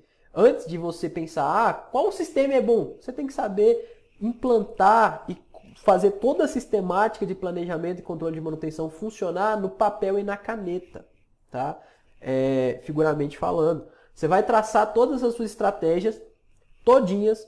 Depois você vai descobrir, nossa, eu tenho que medir esse indicador, eu tenho que planejar a atividade dessa forma, eu tenho que conseguir enxergar o meu fator de produtividade. Pega isso tudo, vai para o mercado e pesquisa qual que é o sistema de manutenção que te atende. Sabe qual que é o maior erro? O pessoal vai lá, compra um sistema e faz a manutenção funcionar de acordo com o que o sistema tem, com o recurso disponível dentro do sistema. Então, você não está tendo uma política de gestão, você está usando uma ferramenta só. Aí o que acontece? Depois você descobre, nossa, eu preciso calcular fator de produtividade de mão de obra. Meu sistema me dá esse cálculo? Não dá. O que você começa a fazer? Planilha paralela, planilha paralela, planilha paralela. E vai criando aquela infinidade de planilha paralela, aquele monte de ferramenta sem controle nenhum. E vai chegar um tempo que você tem uma quantidade extrema de documentos que você não consegue gerenciar. Então, atualiza um determinado documento, não avisa para o outro, você começa a usar um documento desatualizado, um documento pesado, uma planilha cheia de fórmula que atrapalha a sua produtividade. Depois você começa em um determinado momento, quem desenvolveu todas aquelas planilhas sai da empresa, você não consegue mais mexer naquela planilha direito, porque só o cara mexia, ou essa planilha era armazenada em um determinado servidor, esse servidor deu pau, você perdeu todas as planilhas, então você não pode ficar refém. Você tem que saber montar a sua estrutura para chegar no mercado e falar, ô fulano, desenvolvedor de sistema X, seu sistema me dá isso? Ah, não dá. Então tá bom, tchau. Ô ciclano, seu sistema me dá isso? Dá. Opa, vamos conversar. Então, você define o que o sistema tem que ter, não o contrário. Quem desenvolve sistema de manutenção não é especialista em manutenção, é especialista em tecnologia, sistemas, em software. Então, você que tem que ser o cliente que fala, preciso disso. Você vende? Vendo. Então vamos conversar. Então, voltando aqui pro slide, imagina a seguinte situação. Eu tenho um Fusca e uma BMW aqui i8. Qual que é a diferença entre o Fusca e a BMW? Se eu quiser fazer uma viagem de São Paulo a Rio de Janeiro. Obviamente, considerando que o Fusca está em condições boas de operação, tá? E a BMW também. Eu vou fazer uma viagem de São Paulo a Rio de Janeiro no Fusca e também depois vou fazer uma viagem de São Paulo a Rio de Janeiro na BMW. Qual que são as diferenças que eu vou sentir? Primeiro, conforto e conveniência e número de instrumentação, produtividade, porque obviamente eu consigo desenvolver uma velocidade maior e mais segura na BMW do que no Fusca. Então esse é um exemplo bem simplista de que o sistema de manutenção, a única coisa que ele vai te trazer é produtividade na hora de você, ele tem que fazer isso, né? Na hora de você planejar as atividades, programar uma atividade e gerar indicadores. Segundo, ele vai te dar confiabilidade de informação e segurança. Então, aquela informação que está toda dentro do sistema, ela está num servidor que está aqui criptografado. Diferente da planilha do Excel que está ali disponível para qualquer um chegar lá e deletar, ou de uma senha qualquer que você criou dentro da própria planilha, achando que vai proteger alguma coisa, mas não vai. Qualquer um que tem o mínimo de conhecimento do Excel sabe quebrar uma senha dessa. Então, você não pode ser dependente, nem positivamente, nem negativamente. O que você tem que fazer? Traçar um plano de implantação do PCM, com os requisitos que o PCM tem que cumprir, e chegou lá no final, você olha, para eu fazer isso daqui, eu preciso ter uma produtividade alta, porque senão eu vou gastar muito tempo planilhando. Então eu preciso de um sistema. Só que o sistema tem que cumprir requisito A, B, C, D, E, até chegar lá no requisito final que você traçou. Então o seu sistema tem que cumprir com essas condições. Tá? O próximo mito que nós temos é: PCM é um processo? O pessoal acha que PCM é um processo. Tá? Processo ele tem início, meio e fim. Então o pessoal acha que a atividade de planejar, programar, controlar é um processo. Poderia ser considerado um processo, porém não seria eficiente pelo fato de haver inúmeras variáveis dentro desse processo. Hoje a minha necessidade da empresa é uma, amanhã já é outra. Hoje eu estou envolvido em um tipo de serviço, amanhã já estou envolvido em outro. Então, se eu encarar como processo, eu vou engessar muita coisa. Se eu definir que muita coisa tem que acontecer daquela forma, só daquela forma, daquela maneira, eu vou engessar muita coisa. Eu tenho que definir o quê? O resultado. O que eu quero como resultado? E para isso eu não posso encarar o PCM como processo. Eu tenho que encarar o PCM como um ciclo. E que ciclo seria esse? Obviamente a gente está falando do PDCA. PDCA, ele, para quem não conhece, né, é onde eu tenho ali a etapa de planejamento, a etapa de execução, a etapa de checagem, né, a grosso modo falando, é a etapa de ajuste. Eu planejo, executo, checo e ajusto. O que eu planejo? Quando a gente está falando de planejamento, é isso que eu quero. Ó. Desenho dos planos. Esses meus planos de manutenção, eles têm que me responder 5 perguntas que eu falei mais cedo. O que eu vou fazer? Como eu vou fazer? Com o que? Quem? Por que eu vou fazer? São essas 5 perguntas que eu tenho que definir nessa etapa aqui. E o que eu vou fazer é basicamente aquela ação que tem aquelas outras 3 perguntas. O que eu vou fazer para eliminar a ocorrência da falha ou reduzir essa ocorrência, para diminuir a severidade e aumentar a detecção? Quais são os planos de manutenção que eu vou elencar para fazer isso? O como vem do procedimento de manutenção, que está aqui, ó. O como e o que. O quem vai fazer está aqui, ó, matriz de conhecimento, habilidade e atitude. Eu tenho que desenvolver, tá? O porquê vem daqui, ó, do FIMEA. Por que eu tenho que fazer? A gente viu lá naquele exemplo do processo de produção, onde o rolamento ia causar a parada de um processo inteiro. Então, a etapa de planejamento consiste nisso. A etapa aqui de execução, que é o do, entra aqui, ó, fator de produtividade, acompanhamento da execução, priorização através de um método GUT, ordem de serviço, backlog, gerenciamento do meu backlog, tudo isso entra aqui. A etapa de ajuste, checagem, perdão, são os indicadores. Quais indicadores a gente vai controlar? MTBF, MTTR, disponibilidade, confiabilidade, OEE, os custos, custo de manutenção sobre faturamento, custo de manutenção sobre valor de compra do equipamento, custo de manutenção sobre unidade produzida,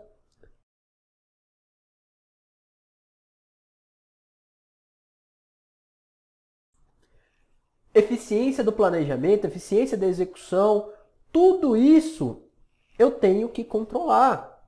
E esses números, esses dados, eles me dão aqui, ó, informação para eu ajustar depois. Eu venho aqui através do relatório de análise de falha, vejo quais são as falhas que aconteceram, relatório de lições aprendidas, quais são os gaps que eu tive, por exemplo, lá um planejamento, a atividade planejada estava citando ali que eu ia fazer tudo aquelas atividades em 1 hora, fiz em 2 horas, esse gap aí de 1 hora que não foi previsto pelo planejamento, o que aconteceu? Isso eu descubro através de um relatório de lições aprendidas.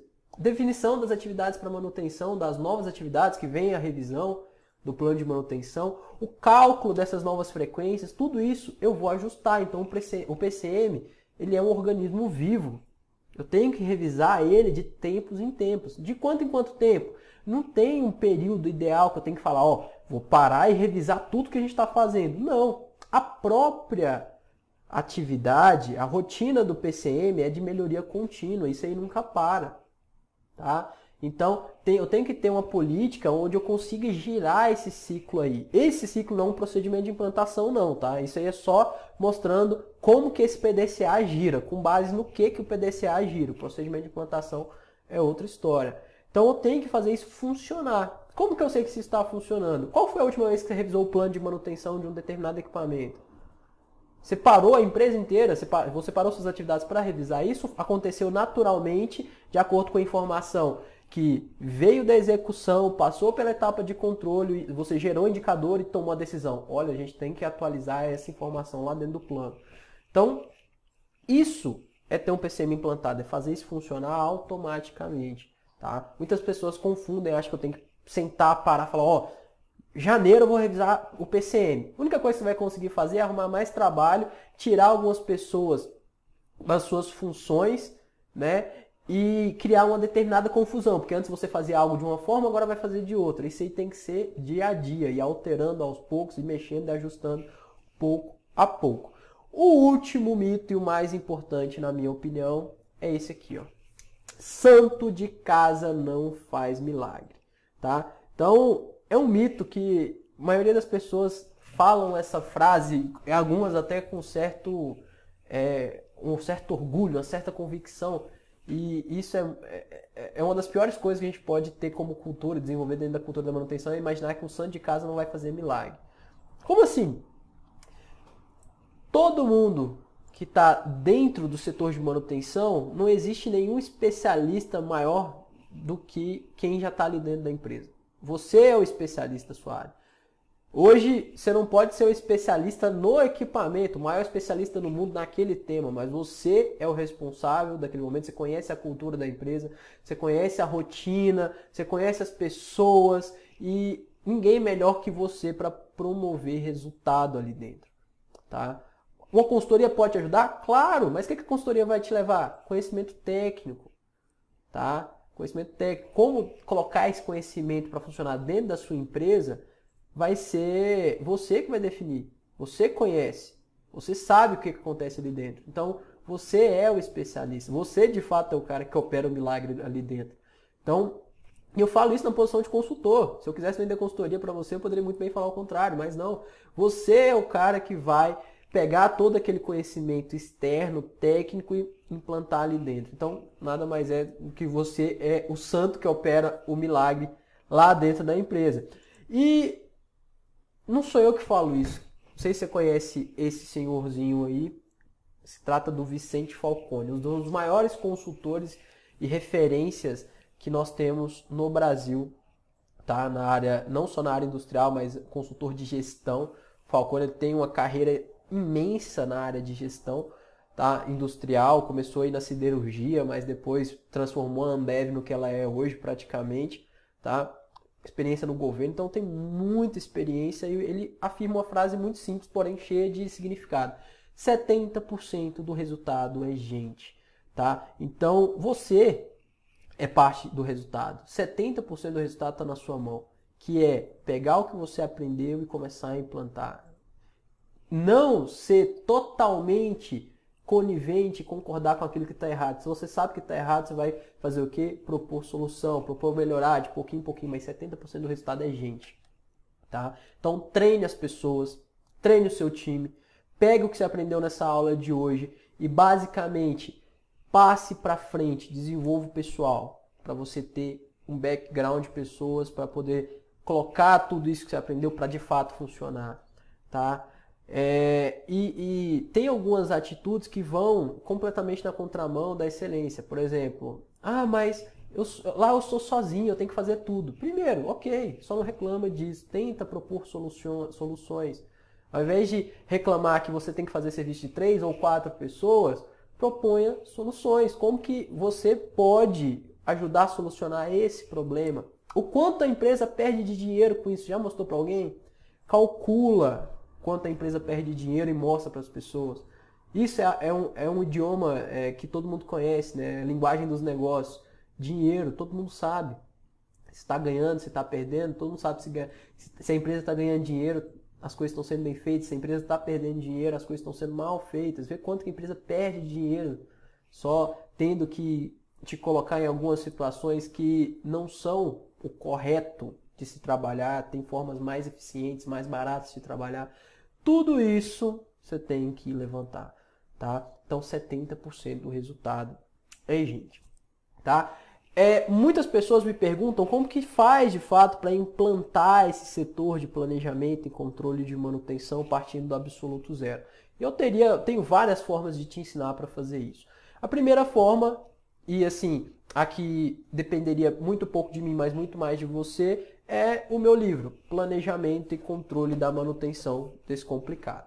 Não sei se você já leu, é um livro que tem 240 páginas, onde aqui eu explico o nosso método de implantação do PCM. O nosso método PCM Descomplicado é o mesmo método que nós aplicamos dentro dos nossos clientes, tá? Então, aqui esse método nós conseguimos implantar um setor de planejamento e controle de manutenção partindo do absoluto zero em um período menor que um ano. Tá? Não importa o tamanho da empresa, não importa o segmento, não importa o seu mercado de atuação. Pode ser no Brasil, na China, na Angola, a gente tem clientes em 6 países e todos usam o mesmo método. Por que dentro de um ano? Porque a gente trabalha com uma metodologia, né, digamos assim, chamada MVP, Minimum Valuable Product. Produto mínimo viável. É algo que eu consigo fazer, entregar resultado, um protótipo dentro de no máximo um ano. E por que um ano? Porque o turnover médio do gestor de manutenção hoje é 2 anos e meio. A cada 2 anos e meio, segundo o DIEESE, um gestor de manutenção é substituído dentro de uma empresa. Então você tem que gerar resultado e mostrar resultado dentro de 2 anos e meio. Você implanta o PCM dentro de um ano e colhe os frutos dentro desses próximos 1 ano e meio para você não virar essa estatística. Esse foi o racional que a gente seguiu. Então uma das formas é o livro. Aqui no final do livro tem 3 páginas que valem por todo o livro. Tá? Tá aqui na página 241. Ó. 3 erros graves que gestores de manutenção cometem e tem um outro aqui, ó, que na verdade é o que eu quero mostrar. Página 237. Anexo A. Roteiro para planejamento e implantação do PCM. Então eu tenho aqui as 6 etapas e aqui, ó, todo um checklist para implantar o PCM para gerar esses resultados que eu falei, tá? Então o livro vai ter um link aqui embaixo desse vídeo que você consegue comprar o livro, frete grátis para todo o Brasil, tá? E você recebe a versão digital também de presente. Você vai receber a versão física do livro na sua casa dentro de até 7 dias e a versão digital você recebe no ato da compra para você já começar a estudar. Eu sei que você não tem tempo a perder quanto ao que você tem que aprender, então a gente já fornece a versão digital e também a versão física para você usar como um manual. Tudo que está aqui no passo a passo das últimas 3 páginas que eu mostrei, você vai aprender aqui. Tá? E o mais interessante é o que também que tem aqui no livro. O livro, eu sei que a maioria das pessoas, elas aprendem, né?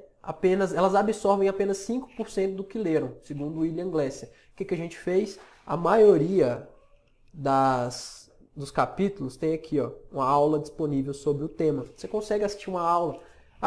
Como que se faz uma matriz de criticidades? Você leu, releu, ainda está confuso? Assiste a aula, tenho certeza que você vai aprender. Essa é uma das formas que eu posso te ajudar nisso. Um abraço e muito obrigado por ter nos acompanhado até aqui.